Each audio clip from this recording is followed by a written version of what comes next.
Bạn sẽ đây làយើងបន្តដល់ការបង្រៀនរូបមន្តទី4នៅក្នុងការបង្រៀនរូបមន្តទី4នេះវាខុសប្លែកពីរូបមន្តមុនវាមានតែ2តួគេហៅថា grade faithia តែដើម្បីបង្រៀនរូបមន្តដែលមាន3តួបែបនេះហើយលើកជា grade ក៏យើងពឹងផ្អែកទៅលើរូបមន្តខាងដើមដែរទៅជា grade faithia ខាងដើមនោះអញ្ចឹងកន្សោមដែលមាន3តួទាំងអស់លើកជា grade ឲ្យឈ្មោះថាការ៉េត្រីធាបាទពាក្យថាត្រីគឺមាន3តួអញ្ចឹងការ៉េត្រីធាអញ្ចឹង3ពន្លាតរូបមន្តការ៉េត្រីធានេះយើងពឹងផ្អែកទៅលើរូបមន្ត A បូក B ទាំងអស់លើជាការ៉េដោយយើងយក2តួណាក៏បានផ្ដុំគ្នាបាទក្តោបក្នុងវងកញ្ចក់តែមួយចាត់ទុកតួនោះជាតួទី1ហើយនៅសល់តួមួយទៀតចាត់ទុកជាតួទី2ដើម្បីក្តោបឲ្យបានរូបមន្តការ៉េទ្វេធាដែរអញ្ចឹងយើងបានឥឡូវយើងផ្ដោតតួ A និងតួ B នៅក្នុងវងកញ្ចក់តែមួយចាត់ទុកកន្សោមនេះគឺមួយតួអញ្ចឹងយើងមាននឹងគៀបនេះកតានៃ A បូក B បូក C ទាំងអស់លើកជាការ៉េអញ្ចឹងវាចូលរូបមន្តការ៉េទ្វេធាហើយគឺ A បូក B ទាំងអស់លើកជាការ៉េអញ្ចឹង A បូក B ទាំងអស់លើកជាការ៉េយើងរំលឹកមកវិញមកគឺស្មើនឹង A ការ៉េបូក2ដង AB តួនៃវងកញ្ចក់នេះចាត់ទុកជាតួ A ហើយតួ C នេះចាត់ទុកជាតួ B យើងបាន A ការ៉េគឺ A បូក B ទាំងអស់លើកជាការ៉េបូក2ដងបាទម្ដុំនេះគឺ A ហើយ C នេះគឺ B អញ្ចឹង2ដង AB បូក B ការ៉េពេលយើងបង្រៀននៅក្នុងដឹកគៀបរបស់យើងនេះមកយើងគេឃើញថាកន្លែងតួទី1នៃកន្សោម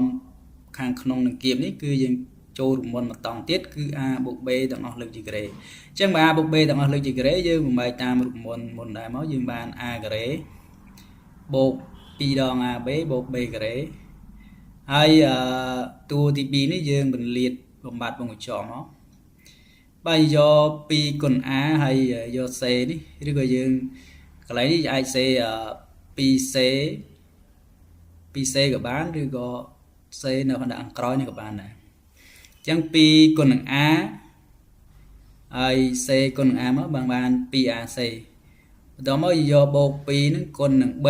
បាន 2B ហើយ AC នេះគុណនឹង B ដែរមកបាន 2BC បូកឲ្យ C ការ៉េបាទក្រោយពីបង្រៀនបំបត្តិវងកញ្ចក់គ្រប់តួហើយយើងមកមើលថាតើតួណាដែលយើងអាចបង្រួមចូលគ្នាបានយើងសង្កេតមើលតួដែលមានសីគុណ2នេះគឺមាន3តួអញ្ចឹងយើងអាចសេតាមលំដាប់បាទស្វ័យគុណពីធំទៅតូចឬក៏ស្វ័យគុណចុះ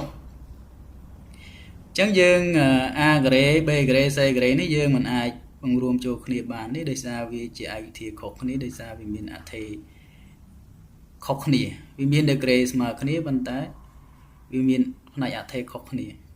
ហើយយើងសង្កេតមើល3តួដែលមានមេគុណ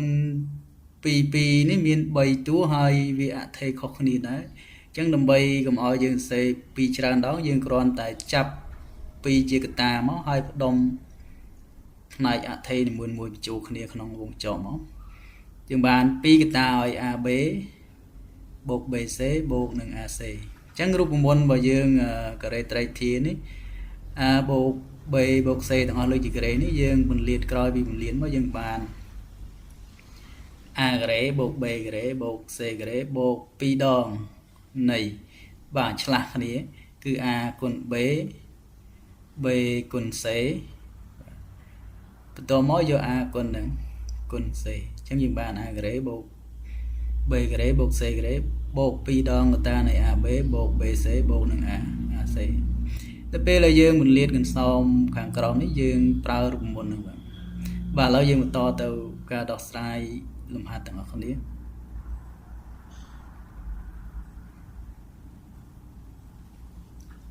អញ្ចឹងយើងមើលកន្សោម A នេះស្មើនឹងកតានៃ x បូក y បូក2ទាំងអស់លើជាការ៉េអញ្ចឹងវាជាការ៉េត្រីធាដែលតួ x ចាត់ទុកជាតួ A ហើយតួទី2 y ចាត់ទុកជាតួ b ហើយតួទី3លេខ2នេះចាត់ទុកជាតួ c ទាំងអស់លើកជាការ៉េយើងក៏លេខទៅមើលរូបមន្តយើងនេះមកបាទយើងចាប់តួទី1នេះ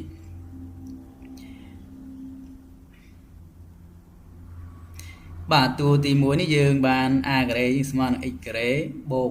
y ការ៉េបូក2ការ៉េគឺ c ការ៉េនេះ a ការ៉េ b ការ៉េ c ការ៉េបូក2ដងបាទយើងមើលកន្លែងនេះវាមានមេគុណ2ហើយបើក្តោបវងចកខាងក្នុងនេះមាន3តួអញ្ចឹងយើងបាន2ដងកតានៃ a b អញ្ចឹងគឺ x y បូកឲ្យ b c អញ្ចឹង y គុណនឹង2បន្ទាប់មកតួចុងក្រោយគឺ a c អញ្ចឹង x គុណនឹង2ឬក៏2គុណ x បាទអញ្ចឹងយើង x ការ៉េយើងបាន x ការ៉េដែរ y ការ៉េបូក2ការ៉េស្មើនឹង2គុណ2វាស្មើនឹង4 2ដងកតានៃ x គុណ y យើងបាន x y គុណ2បាន 2y